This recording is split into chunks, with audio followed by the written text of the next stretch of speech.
Michael Saylor sold Bitcoin at the lows, and we have the US manufacturing PMI ticking up again. Welcome back, my friends. It's your yummy update time. It's your yummy update time. Michael Saylor cheated his 1500 BTC.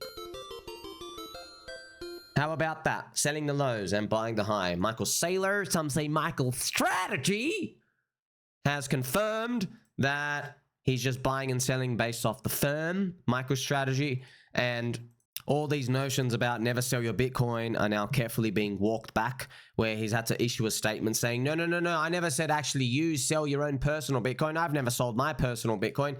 So this is the MSTR price, friends. And to let you know, yes, he did sell Bitcoin and he did, I think, mint MSTR. And then he used that to bid a bit of stretch, STRC. And he's used it to buy the US dollar, which is just raising cash reserves. I think he's also, like I said, into the MSTR. Notice MSTR, friends, is still dead down here. So it's done a capitulation. It's hanging around here. And we are in that bad news failure. Okay, so there's bad news and it's failing to go down lower. So MSTR is still hanging around there. So it's a sign of strength, okay, because everyone's still short. They remain pressed short. But like I said, I think there's way better upside crypto you can touch, especially crypto, especially altcoins, because no one wants them, no one looks at them, no one thinks they have any value. But you inherently know, friends, like MSTR, friends, it's now entering its third crypto cycle. It's going to have its third cycle curse of sorts. Him cheating his BTC, VG4, can't blame him. Those Hex mini God candles are looking sexy. So hopefully altcoins, friends, continue to rise up because of the US manufacturing PMI, which came out at 55.6. And this is a huge number and confirms the US economy is melting up. This explains why they are expected to hike interest rates twice. Okay. Now, remember, friends, I show you the market pricing. And remember, just so everyone knows, friends, because people don't really get, they still don't get this, dude. Because, friends, I traded bonds. I was trading TradFi full time for like many years, man. 8, 9, or 10 years. But, you know, the thing is, friends, these markets, they don't have like $2 of liquidity. Do you understand? There's literally billions of dollars betting on these. Billions and billions and billions of dollars. Right now, the US interest rate curve is pricing in more than 2 hikes in the next 2 years. It's actually pricing in interest rate hikes.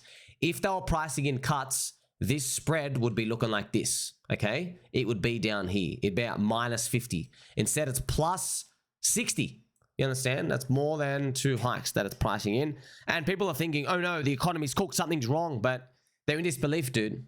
It's literally disbelief, Habibi Albi. Friends, I made a video for Spoony Wielders on X as well. Join Spoony Wielders, confirm friendship. Everyone's in disbelief, man. You're in disbelief, by the way. I'm telling you, guess what? The economy's melting up. Things are getting better. You're like, no, it's not. I don't believe it. Okay, yeah, look at it. And you're like, no, I can't see it. Everything's bad. Cost of living's high. I know, man. I feel the same thing too. I'm just letting you know, every indicator that has a 100% strike rate in the past is saying we're going up. There's no recession. We're going up. Every single indicator. Stocks are going up. Unemployment's healthy. I know, dude, because, friends, I'm looking at the same stuff as you. I'm in disbelief as well. Let me show you the unemployment rate. You're looking at this and you can see in history, you're like, wait a minute, there's always these spike ups. Okay, friends. That's why, you know, like, for example, Ben Copen, he always shows this unemployment rate curve. Friends, Ben Copen said we're going to have a US recession in 2023. Okay, he believed there's going to be a US recession and this thing was going to spike up. I just want to show you how, like, friends, the Widowmaker is betting against the US economy. You know what I mean? They'll be like, oh, spike up. Oh, no, now spike up. No, now spike up. And then here's the midterm year. Oh, no, now it's going to spike up. Look at this. Wrong. How many times do you want to get this wrong? See that? How many times? It just keeps going and going on. That's why I'm looking at it again. You're like, no way. No, possibly. We can't. Wrong. That's what the data's saying. The data is actually, look at it, friends. What I have on the bottom, see how useful is the US manufacturing PMI. You can see how the manufacturing PMI, okay, when the PMI goes up, look at this, the unemployment rate goes down. Actually, I'll show you this to you carefully. See, the PMI is going up now. This is the new reading, okay? But look at it in the past, right? When the PMI is crashing, yes, you have a chance of the recession, all right? Look at this, the PMI going down here. Look at this. But the PMI, the unemployment rate was going down. This is the PMI going up. You see that? If you go back and you look at the PMI right? With the unemployment rate. Look at this. So first you always have the recession, and then they print money, and they basically try to snap it back up. But you can see this. Look at this. The PMI was coming from a peak, okay, and it was going down. Yep, and this was it. See, down, down, down, and then you have the boom. It collapses, and the unemployment rate is going up. And look, they print money, and then eventually get the PMI higher. So you can go back in history, and you could just see how the unemployment rate, remember friends, the unemployment rate going up is the bad part. You see this? When it's below, see the unemployment rate, it's bad. See, here it is again. You understand it? See, it's like, oh, we can't move, there's a recession here. It's always below. But look at where we are now. I just gone through history for all of this. You can see where we are now. Look, we're ticking up. We're actually ticking up. This is like, no, I can't believe it. I can't believe it. But yeah, Habibi, you can believe it. You want to know why? Because you're going to get some angel music. And I'm going to calm you down. Put down the lollipops. Okay, grab your spoon, start scooping. I know you're in disbelief, but we've been here before. It's similar to 1999. We are witnessing the song and dance between the new technological wave, which was back then internet, and now it's AI. We're witnessing this multi-stage bull alt season, if you will, in this technology wave. Because the technology, friends, it's so big, and it's probably going to damage us later on because of the speculation, but we have to build into the speculation. The first thing that's obviously happening now is you have the infrastructure run for AI stocks, okay? So you don't get this often at all. This is super rare, man. This is really, really rare. Like you can't just do this with anything. You need a technology to be so earth-shattering that it makes you feel like you can think about the future so much healthier and different. It's rare. Only the internet could do that, right? And now here we have AI. Yep. So this is AI, friends, literally carrying everything. And you can see how this is the NASDAQ, right? How everything's melting up. See, the NASDAQ is pricing in all this AI stuff. You already know this, right, friends? Inherently, like if I tell you, guess what? You might have a robot that just literally lives in your home, cleans for you, cooks for you one day. Imagine that. Imagine, friends, they solve the robot vacuum right now. We can't even solve that first, the cute little vacuum that just goes around your home and cleans everything. That'll be a start. But what about even live AI agents? Okay, something that just watches you all day and like gives you advice from time to time. Like, hey, did you know you haven't sharpened your elbows today? Or, oopsies, you put 2 ice cubes in your orange juice. Should have been 3. Or they'll be watching your emails, and they'll be, watching it for you. And they'll be like, hey, did you know like 80% of your emails are basically you saying the same thing? You waste a lot of time during the week. I can just automate them for you. Imagine you have a live AI agent just watching you work all day to do stuff, to synthesize things. We haven't even got there yet.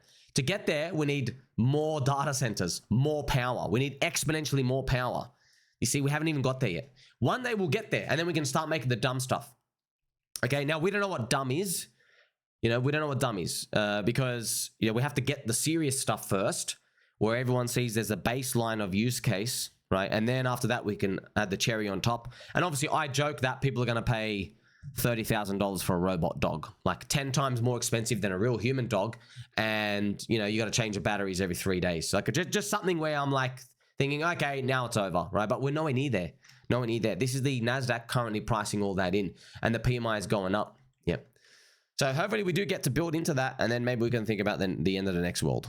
So we have Michael Saylor cheating, but probably going to accumulate more over time. And then you and I, right, we're dealing with this US manufacturing PMI part. Remember, friends, we have the global liquidity and all these other things that are moving. You can see the blue line up the top. To just show you what it is, friends, you can see the global liquidity. See up the top, flashing. See, it's still going up and up and up and up. The correlation's not 1-for-1, but it is just telling you that all the money is literally being printed. The thing is, though, they did print the money, and unfortunately what happened is, this is the NASDAQ, right? The NASDAQ benefited from this money printing. This is an offset of 86 days, okay? So it's basically seeping into the economy. So you can actually see where Bitcoin is, right? See, Bitcoin received absolutely nothing from this money printing, which is sad. So Bitcoin received nothing. So you can see the NASDAQ received everything. And that is from a year ago. This is pretty much it. If we zoom in, you can actually see BTC right there. And you can see the NASDAQ as well.